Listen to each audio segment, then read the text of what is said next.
Redmi 13 Pro Plus প্রথম আকর্ষণীয় হচ্ছে 200 মেগাপিক্সেল ক্যামেরা সাথে ওয়াটার রেজিস্ট্যান্ট 68 IP68 রেটিং জন্য এই না যাতে সারাদিন পানিতে চুবায় রাখেন 30 মিনিটের ওরা কথা বলতেছে তো সেই ক্ষেত্রে সাবধানতা অবলম্বন করবেন পানিতে চুবানোর ক্ষেত্রে একটু সাবধানতার ব্যাপার আছে একজন অলরেডি ডেড হয়েছে এই ফোনের বেশি পেঁচাল না খুব সংক্ষিপ্ত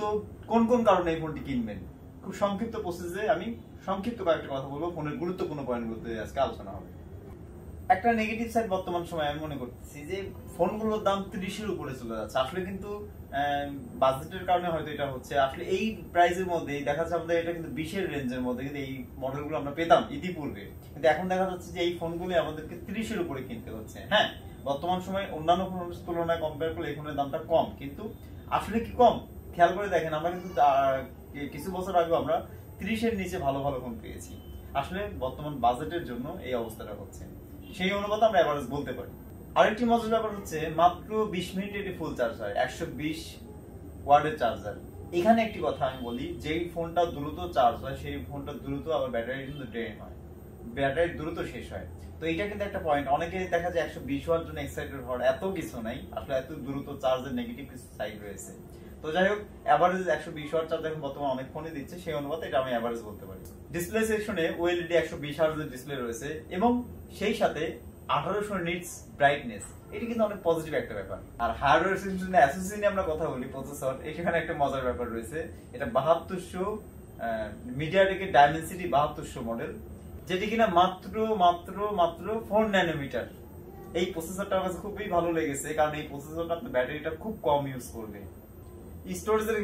ক্ষেত্রেও দেখা গেছে যে ফোনটিতে এক্সট্রা মেমোরি কার্ডের অপশন নাই কিন্তু 12256 12512 জিবি এবং 16512 জিবি এই ভেরিয়েন্ট গুলো রয়েছে যার ফলে আপনি অনায়াসে একটি চুজ করে নিতে পারবেন এবং স্টোরেজের ঝামেলা থাকছে না এই ভিডিওর মেইন পার্ট হচ্ছে এই ফোনের ক্যামেরা যেটি কিনা 200 মেগাপিক্সেল এবং 1.7 মাত্র অ্যাপারচার যার ফলে এটি রাত্রে বেলায় ভালো ছবি ক্যাপচার করতে পারবেন সেই সাথে আপনি জিকা ইউজ করতে পারছেন বুঝতেই পারছেন এই নাইট মোডটা কেমন হতে পারে ক্যামেরার একটা জিনিস খারাপ লাগছে সেটা হলো আপনার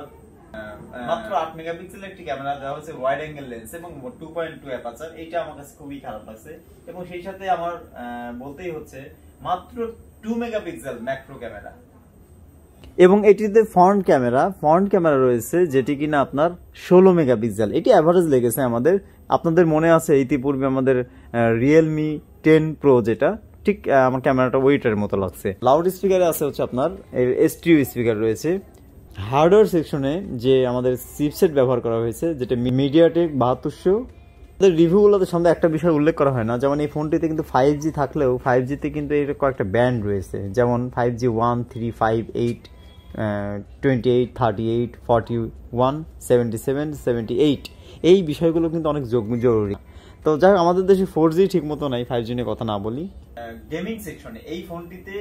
আমি আগেই বলেছি যে 4 ন্যানোমিটার একটি প্রসেসর রয়েছে ডাইমেনসিটি প্রসেসর এমনিতেই পাওয়ারফুল মিডিয়াটেক গুলো নাকশিট কানোর কিছু নাই মিডিয়াটেক কিন্তু দেখাই দিচ্ছে এমনকি স্ন্যাপড্রাগনের সাথেও কিন্তু কম্পেয়ার করে দেখা দিচ্ছে মিডিয়াটেকের পাওয়ার কতটা হতে পারে তো এখানে কিন্তু গেমিং সেকশন আপনি চমৎকার একটি পারফরমেন্স পেতে যাচ্ছেন কারণ 4 ন্যানোমিটার প্রসেসর সাথে আপনার 7200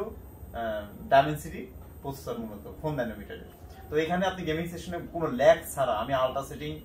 আমি এটি ভালো স্মুথলি গেম প্লে করতে পেরেছি বিশেষ করে কল অফ ডিউটি আপনার ফ্রি ফায়ার এবং পাবজি সবজিতেও আমি ভালো রেজাল্ট পেয়েছি এই ফোনে ওভারঅল এই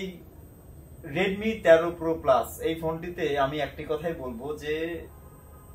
এই ফোনটিতে বাজেট রেঞ্জের মধ্যেই কারণ এখন আমি একটু আগে যে কথাটি বললাম যে 30,000 এর রেঞ্জটা এখন 20,000 রেঞ্জের একই রকম বলতে গেলে যে পূর্বের 20,000 টাকার রেঞ্জ আর এখন 30,000 রেঞ্জটা একই রকম ধরা হচ্ছে যে ফলে আমি তাকে বলতে চাই যে 30,000 রেঞ্জে এই ফোনটা ভালো ডিল করছে তবু এই ফোনটি কেনার সর্বশেষ আমি একটি যুক্তি দেবো যে Realme 11 Pro Plus যেটা আর Redmi 13 Pro Plus এই দুটি ফোনের মধ্যে একটি কম্পারিজন থেকেই যাচ্ছে হাড্ডাহাড্ডি লড়াই কারণ Realme কিন্তু কোনো অংশে কম না তো সেই ক্ষেত্রে এই দুটা ফোনে কম্পেয়ার করে একটি ফোন চুজ করা যেতে পারে আদারওয়াইজ আপনি একটু দেখে শুনে কিনবেন আমরা নেক্সট কোনো ভিডিওতে আমরা দুটি ফোনে কম্পারিজন করবো আশা করি সে পর্যন্ত আপনারা ভালো থাকবেন টাটা